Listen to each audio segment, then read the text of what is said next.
Matecito y arrancamos, Bueno, ¿qué tal amigos? ¿Cómo les va? Bienvenidos nuevamente a mi canal, gracias por estar. Y vamos de una al tema que nos compete, al tema del video de hoy, que es bastante picante, que es ¿de dónde saca Brasil el poderío económico y financiero para ser tan ampliamente dominador estos últimos años del continente sudamericano y del fútbol en general, ¿no? O dicho en criollo para que se entienda, ¿de dónde carajo saca Brasil la plata para traer refuerzos? ¿De dónde? Bueno, mientras en otro país, ya lo sabemos todos, se hunde en el quinto de los infiernos, crisis tras crisis, desfilamos, se nos va el ministro de Economía, el dólar se va a la mierda y demás. Y esta situación obviamente repercute en los equipos argentinos, que les cuesta mucho traer refuerzos. En Brasil nos acostumbramos a ver como año a año, mercado de pases tras mercado de pases, llega una o dos megafiguras de elite del fútbol mundial. Caso de Hulk, de Diego Costa, Felipe Luis, Vidal y parece que Alexis Sánchez. Y la diferencia empieza a ser cada vez más y más grande con los equipos argentinos, que incluso River y Boca pareciera que están juntando las moneditas para poder traer alguna de las figuras del fútbol local, más o menos medio pelo, que se destaque y que no se lo sople ningún equipo europeo, ¿no? Entonces, la pregunta y lo que vamos a tratar de determinar en este video es, bueno, ¿cómo hace Brasil? ¿De dónde sale la plata? ¿De dónde sacan los medios para financiarse y poder sostener el nivel de figuras, tanto de los contratos como de los pases? ¿Y por qué año a año está sacando cada vez más diferencia y cada vez va a ser más difícil en estos caminos competirle a los equipos brasileños? Y bueno, para hacer este video lo que hice es dividir el informe en 6 partes, 6 características que se pueden comparar tanto en Argentina y en Brasil para tener una idea del panorama de por qué la situación de cada una de los equipos, mejor dicho, de cada una de las ligas y los equipos de ese país, ¿no? Y si les parece, vamos a arrancar por la primera, que es la más obvia, pero hay que mencionarla, que es el contexto del país. Mientras en Argentina, lo que dijimos, pasamos de crisis en crisis y la moneda del peso argentino se sigue devaluando y sigue perdiendo valor con respecto al dólar, en Brasil hace ya años que la situación financiera, o mejor dicho, cambiaria del real con el dólar se mantiene bastante pareja y eso les da una ventaja. Pero mira, vamos a ver las placas, así te queda más claro. Tomamos el dólar como valor de referencia, que es la moneda donde se toma como referencia a nivel mundial para firmar los contratos de los jugadores, los pases, etc. Si vemos, un dólar es igual a 5,33 reales en Brasil. Mientras que en Argentina, un dólar, bueno, dependiendo el dólar que tomes, el tipo de cambio, pero vamos a tomar el blue al día de hoy, estaría rondando más o menos 280 pesos. Hay bastante diferencia. Pero donde es más importante ver esto es en la diferencia que hay a través del tiempo. Por ejemplo, en Brasil en el 2019 un dólar valía 4,19 reales. Es verdad, se devaluó un poquito, estaba más caro, pero no hay tanta diferencia. En cambio, en Argentina, en el 2019, un dólar valía 80 pesos, es decir, 200 pesos menos de lo que vale hoy, casi 3 años después. Una locura. Otro de los puntos que es en el contexto del país es el volumen del mercado. ¿Qué quiero decir con esto? Bueno, básicamente la cantidad de habitantes que tiene cada país. ¿Por qué? Porque los mayores consumidores de cada una de las ligas, ya sea en productos televisivos, ya sea en pack de fútbol, ya sea en merchandising, en camisetas, en entradas, son los habitantes de cada uno de los países. Es decir, los brasileros son los que más consumen la liga brasilera, los argentinos los que más consumen la liga argentina y así. Bueno, mientras que en Argentina, según el último censo que se hizo hace poquito, somos aproximadamente 48 millones de habitantes. En Brasil tiene una cifra descomunal de habitantes de 216 millones. Es decir, casi 3 veces y media más que Argentina. ¿Y de qué sirve esto? Bueno, guarda este dato porque va a ser muy importante cuando veamos el tema de los contratos por televisión. Acordate. Bueno, lo siguiente que vamos a ver es el tema de los premios. Si bien la categoría anterior era un tema de los países y nada tenía que ver concretamente con el fútbol en sí, lo que vamos a empezar a ver ahora sí es directo de cómo se manejan cada una de las ligas, las organizaciones y los ingresos del fútbol en sí. Así que acá empieza lo más jugoso y lo más rico. Mirá, bueno, arranquemos con las copas nacionales. En Brasil se juega la Copa de Brasil, que es la misma que la Copa Argentina, pero con algunas pequeñas, gigantes diferencias. Mirá, Atlético Mineiro de Belo Horizonte se quedó con el torneo brasilero. Y además del título, se llevó la nada despreciable suma de, escucha bien, 17,5 millones de dólares. Sí, 17,5 millones de dólares por ganar el equivalente a la Copa Argentina en Brasil. ¿Querés saber cuánto se llevó Boca por esa misma competencia el año pasado? Agárrate, 7,5 millones. ¿De dólares? Un montón. No. 7,5 millones de pesos. Que si lo llevas al valor del dólar en ese momento y lo convertís, Boca ganó por la Copa Argentina 38.000 dólares. No le alcanza ni para comprar un monoambiente en Villa Crespo con lo que ganó. En resumen, la Copa de Brasil otorga 455 veces más de premio que su homónima en Argentina. Y un dato, si querés para caerte más de culo, es el siguiente. No solamente que el campeón gana mucho más que el campeón de Argentina, sino que solamente por participar en la Copa de Brasil, lo mínimo que reciben un equipo por participar es 110.000 dólares. Sí, casi 3 veces más reciben solamente por participar que el que gana nuestra Copa. Ahí empezamos a ver las diferencias, ¿no? Bueno, pero veamos también cuánto reparten las ligas de cada uno de los países, ¿no? Que esto es importante y acá hay que hacer una salvedad. En el Brasileirao juegan solamente 20 equipos, ¿sí? Esto es importante para compararlo porque en Argentina juegan 28 equipos, al menos al día de hoy en lo que es este año, ¿sí? Este torneo. ¿Y por qué hay que hacer esta diferencia? Bueno, porque vos cuando repartís premios tenés un monto total para repartir entre todos los participantes. Entonces, no es lo mismo repartir el monto total entre 20 equipos que entre 28. Y es más, en Brasil ni siquiera entre 20, porque el premio total se lo dan solamente a los 16 equipos que logran quedarse en primera. De los 20 equipos que juegan en Brasil, 4 descienden a final de año y no acceden a esos premios. Así que el reparto es entre menos equipos todavía. Es decir, más jugoso, más plata para los que se quedan en primera. Pero bueno, vamos a lo concreto. Ahora sí, ¿cuánto cobra el campeón de la Liga Brasilera? El Mineiro el año pasado sacó la doble y no solamente se quedó con la Copa de Brasil, sino también con el Brasileirao, cobrando por ganar este campeonato 6 millones de dólares. Pero no solamente esto, el segundo cobró 5.600.000 dólares, el tercero 5.300.000 y si seguimos así podemos seguir hasta el último, el puesto número 16, Juventud de Brasil, que cobró por ser último, por salir 16 de la liga, 2 millones de dólares. Sí. ¿Querés saber cuánto cobró Boca por ganarle la final de la Copa de la Liga este año a Tigre en Córdoba? Bueno, algo parecido a lo demás, 250.000 dólares. Sí, otra vez. El campeón del torneo argentino cobra menos que el último en cobrar en el torneo brasilero. Acá empezamos a ver realmente, ¿no?, las diferencias de cómo se paga en Brasil y por qué tienen tanto poderío económico, ¿no? Mira, para dejarlo en claro, Boca y Mineiro tuvieron más o menos la misma situación. Los dos ganaron las copas nacionales y el torneo local de sus ligas. La única diferencia es que Boca, por lograr esos dos títulos, sumó 288.000 dólares en total, mientras que Mineiro se llevó en la sumatoria de los dos torneos 23 millones y medio de dólares. Una locura de diferencia. Bueno, acá empezamos a entender un poquito, ¿no?, por qué la diferencia económica y por qué en Brasil entra tanta plata a diferencia de Argentina, ¿no? Lo que se pagan en esas ligas y lo que se paga acá. Pero esto no termina acá. Vamos al siguiente rubro que también es interesante, el tema de los sponsors. Vamos a verlo, dale.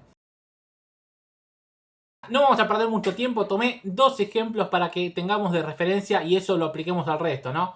Flamengo y Boca. Flamengo, el equipo mejor pago de la liga, por todos sus sponsors, cobra al año una cifra cercana a los 26 millones de dólares. Entre estos se incluye los 7 millones de dólares que le paga Nike y los 5,5 millones de dólares que le paga su sponsor principal. Boca, el mejor equipo pago de Argentina en este rubro, cobra más o menos 16 millones de dólares en total con todos los sponsors.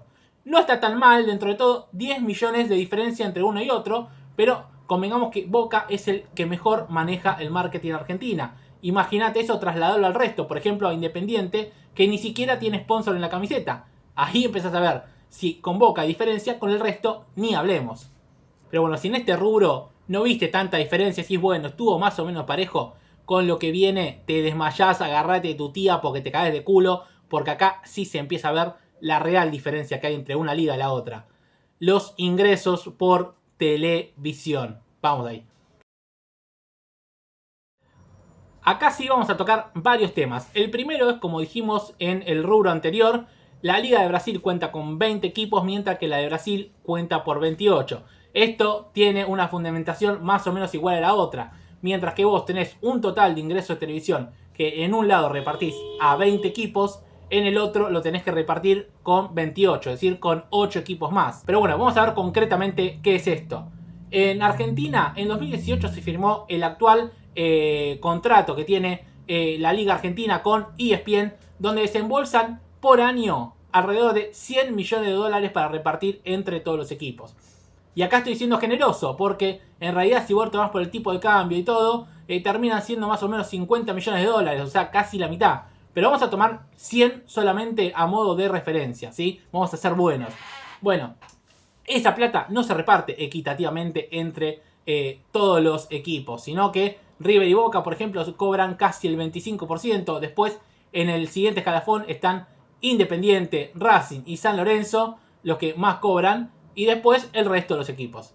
Pero vamos a tomar a Boca y a River. El 25% de los ingresos de esos 100 millones de dólares serían 25 millones de dólares a repartir entre ellos dos, así que le estaría quedando un promedio de 12 millones y medio a cada uno. No está tan mal, dirás, pero bueno, vamos a ver lo que pasa en Brasil. Y acá la cosa cambia. En Brasil los ingresos de televisión hay que repartirlos en dos partes. Por un lado, los ingresos de TV abierta, donde negocian un contrato global entre todos los equipos, como se hace en Argentina. Pero por otro lado tienen otro ingreso de televisión paralelo prácticamente, que es el pay-per-view, que es básicamente los derechos de televisión que venden los equipos brasileños para vender su imagen al mundo. Básicamente es para la televisación de la liga brasilera en el exterior, Europa, Argentina, Estados Unidos, etc.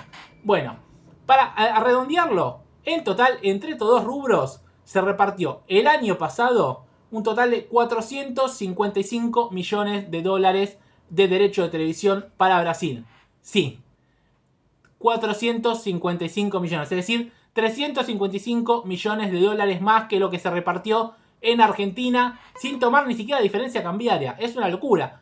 Solamente a modo de referencia, Flamengo solo recaudó el año pasado por derecho de televisión 55 millones de dólares. Es decir, Flamengo recaudó casi más de la mitad del total de todos los derechos de Argentina. Una locura. Y acá sí hay que empezar a hablar de un tema importante. ¿Te acordás lo que te dije de los mercados? Bueno, acá se empieza a ver esa diferencia. No es lo mismo vender una liga a 48 millones de habitantes que venderla a 216 millones. Si bien es verdad que no todo el mundo de ese país te va a comprar los derechos y te va a comprar los packs de fútbol, tenés una mayor capacidad y un mayor mercado de venta, con lo cual vas a vender más y vas a cobrar más. Pero no es solamente eso, sino que Brasil tiene una liga que está muy preparada y muy atractiva para vender al exterior y está así pensada. Por ejemplo, sus principales activos, Flamengo, Palmeiras, Mineiro, etc., los mejores partidos los juegan a horarios donde quede cómodo para ver, por ejemplo, en Europa. En general, estos equipos juegan a las 21:11 de la noche, hora europea, una hora que está buena, muy piola para ver un partido, te sentás tranqui, un fin de semana si no tenés nada que hacer, a ver el partido. Mientras que en Argentina, River y Boca suelen cerrar la fecha o jugar horarios muy tarde acá en Argentina, 8:30, 9:30. Hay que recordar que con Europa hay 5 horas de diferencia. Eso quiere decir que River, los partidos de River y Boca estarían llegando a Europa para que las veas a la 1, 2 de la mañana. Un horario muy incómodo, la verdad, para poder vendérselo al exterior. Bueno, ¿y esto qué trae aparejado? Bueno, que vos tengas una liga tan atractiva y tan bien pensada y tan bien organizada para vender al exterior es lo que hace que tengas los sponsors que tenés de renombre que ponen toda la plata que vimos en los anteriores rubros para los premios, ¿no? Ahí empezás a ver por qué Brasil tiene los sponsors que tiene y tiene el desarrollo que tiene y tiene los ingresos que tiene. Y bueno, uno de los últimos puntos que quiero ir tocando es el tema de las transferencias. Esto ya lo sabemos, esto sí es Vox Populi, las transferencias en Brasil son mucho más caras y por mucha más plata que en Argentina. Para poner en caso, por ejemplo, Santos cuando lo vendió a Neymar al Barcelona lo vendió por 88 millones de euros. Vinicius Juniors lo vendieron al Real Madrid por 45 millones de dólares, lo mismo que a Rodrigo. Y Flamengo lo vendió a Paquetá al Milan en 38 millones de dólares. Muy, muy alejado de las cifras que se pagan en Argentina, donde últimamente la venta más cara y descomunal que fue para el mercado argentino fue Lautaro Martínez de casi 30 millones de dólares. Después Alario Leverkusen por 25 millones de dólares. Y ahora puedes contar, si querés, a Julián Álvarez por casi 27 millones de dólares. Pero esto es excepcional. El resto de las transferencias son de 2, 3, 4 millones de dólares en Argentina. Si bien no es lo más cuantioso y no es de donde se sostiene el fútbol brasilero, es verdad que ayuda un montón vender por esa plata y que cuando vos vendés un jugador por 88 millones, 40, 45 millones de dólares, podés salir a buscar figuras de Latinoamérica por mucha menos plata y reforzás el plantel. Y no solamente le sacás figuras al resto de Latinoamérica, sino que además reemplazás lo que vendiste por mucho menos. Y por último, el último tema que quiero tocar y el último parámetro es el de los grupos privados que ponen plata en el fútbol. Esto sí lo quiero tocar con pinzas porque se aprobó hace poquito en Brasil, hace un año y medio apenas, y todavía no está del todo regulado, no está del todo claro cómo se lleva a cabo, cómo se implementa, pero sí es verdad que sucede. De hecho, los principales clubes, Flamengo, Mineiro y Palmeiras, tienen atrás grupos empresarios económicos de Brasil muy importantes que son los que ponen plata y ayudan no solamente a traer jugadores sino a mantener los contratos, mientras que en Argentina, como ya sabemos, los clubes son de los socios, son entidades sin fines de lucro y esto no está permitido. Sí puede venir un grupo inversor a poner plata y ayudar, pero no concretamente como se hace en Brasil. Acá se pone más que nada para prestar jugadores, pero no llega a ser el nivel de plata que se manejan en los grupos empresarios en estos casos, y no llega a tener el nivel de importancia que tienen estos grupos en Brasil o en Europa, que es lo que tiene en Argentina y cómo está regulado hoy por hoy.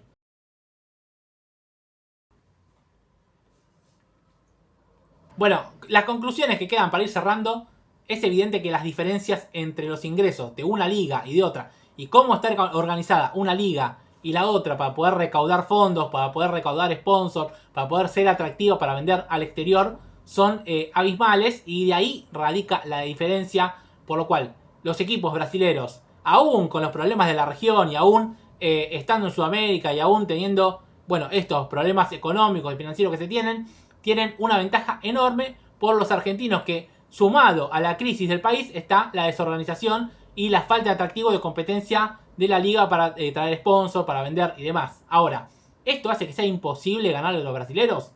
No, obviamente que no. Esto es fútbol y todos sabemos que en el fútbol todo puede pasar y un equipo muy débil le puede ganar a uno más fuerte, es evidente. Y el caso más concreto y más ejemplar es el del PSG, que pone todos los años millones y millones, trae las mayores figuras y así todo todavía no puede ganar la Champions League y pierde generalmente con equipos que tienen menos plata, menos poder adquisitivo, pero que juegan mejor. Ahora, obviamente, si vos lo comparás en el tiempo, mientras mayor es la distancia de un equipo con el otro, mientras más poderosos van a ser en Brasil los equipos y menos poderosos van a ser en Argentina, la probabilidad de que vos le ganes a un equipo brasileño en un mano a mano empiezan a ser menores. Entonces va a haber más diferencias seguramente y de 10 competencias pasarán a ganar 9 u 8 y el resto se repartirá a las otras 2. Esto es evidente, salvo que haya un cambio o que cambie un poquito la mentalidad argentina o la forma de hacer los negocios. Ahora, ¿qué creo yo que puede hacer Argentina en este contexto y cómo pueden mejorar? Bueno,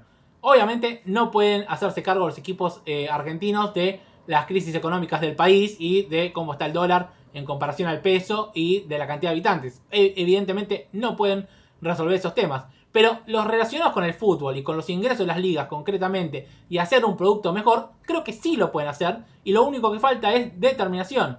En principio, ¿qué tienen que hacer? Bueno, hacer una liga atractiva.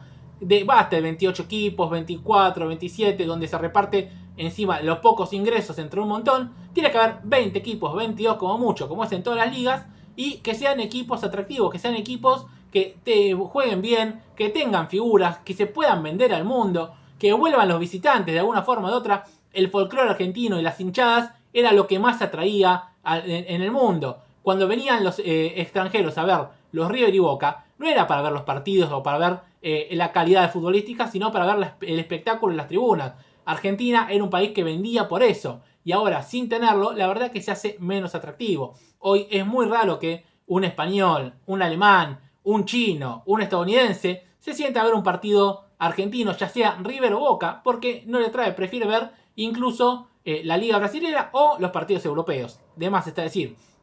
Pero si vos alimentás eso, generás, inyectás, haces una liga más atractiva y puedas conseguir mejores sponsors, los puedas vender mejor al exterior, vas a tener mejores ingresos y los equipos van a hacer algo fundamental que es la clave del fútbol brasilero. Si tienen más ingresos van a poder quizás no comprar grandes jugadores, pero sí retener a las figuras que están teniendo, que es lo que hacen en Brasil. En Brasil no compran todos los equipos 11 figuras por temporada. No. ¿Qué hacen? Compran 1, 2 estrellas y los mezclan con un plantel ya trabajado de juveniles que pueden mantener, que tienen rodaje, que tienen 2, 3, 4 temporadas, un plantel armado, y ahí insertan las figuras y ahí funciona. Esa es la clave del fútbol brasilero y eso es lo que creo que tiene que llegar a lograr Argentina. Quizás no hoy por hoy tener un nivel de plata y de económico para poder traer no sé, a un Di María, a un Lautaro Martínez o figuras del continente, pero sí por lo menos poder retener a Julián Álvarez, a los Velasco de Independiente, a los Ceballos en Boca, etcétera, etcétera, etcétera, y no venderlos con una sola temporada. Imagínate que esos jugadores teniendo no solamente un torneo o dos como tienen en general las figuras que salen de Argentina, sino 3, 4, aguantándolos hasta los 23, 24, 25 años, ya vas a tener una liga más atractiva con jugadores más atractivos que todo el mundo va a querer ver. Entonces yo creo que ese es el pilar para, bueno, traer buenos sponsors, para que se pague mejor la televisión, para que el torneo pueda repartir más plata, para poder aguantar a los jugadores, para poder hacer mejores ventas al exterior y con esa plata, inteligentemente y bien administrada, poder traer, sí, quien te dice, alguna, 1, 2 o 3 figuras por torneo y por mercado de pases al torneo para revitalizarlo, para darle más valor y para que sea cada día mejor. Pero mientras tanto, mientras no se tomen esas medidas, mientras no nos pongamos las pilas y mientras no nos organicemos y queramos hacer un fútbol que esté bueno y no tratar de sacar ventajas, sacar los descensos, que haya 30, 40, 50 equipos y hacer un mamarracho que solamente pasa en Argentina, en Brasil van a seguir sacando ventaja y cada año va a ser más difícil competirle a los monstruos brasileños.